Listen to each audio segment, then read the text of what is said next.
पुण्यात पुढच्या बातमीकडे अजित पवार आणि भाजपचे आमदार महेश लांडगे यांनी एकमेकांवर थेट टीका केली आणि त्यामुळे पिंपरी चिंचवड शहरामधील राजकीय संघर्ष टोकाला पोहोचला।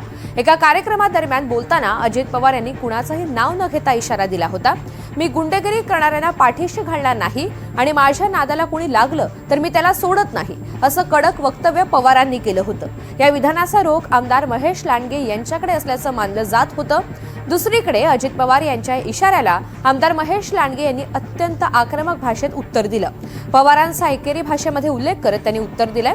आता याच पिंपरीमध्ये मुख्यमंत्री देवेंद्र फडणवीस यांची सुद्धा सभा होणार आहे, त्यामुळे आता फडणवीस अजित पवार यांनी केलेल्या भाजपवरच्या आरोपांना काय उत्तर देतात हे पाहणं महत्त्वाचं असेल। काही लोक मी ज्यांना ताकद दिली ती मला सोडून दिली, ती भली ताकदवान नाहीत पण गिरी सोडून। त्यांच्या मुलांच्यावर काय आरोप होते हो?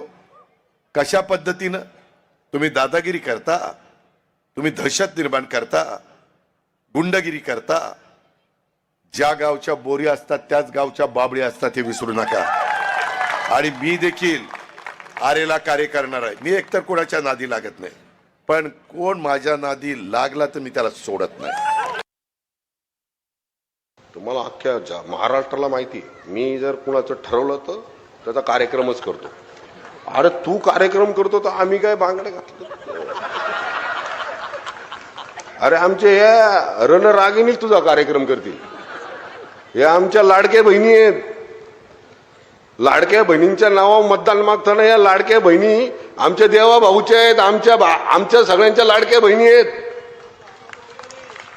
आमच्या लाडक्या बहिणी आहेत या। अरे हेच कार्यक्रम करतील तुझ्या, तू बाकीच्या कार्यक्रमाच्या नादी नको लागू आमच्या।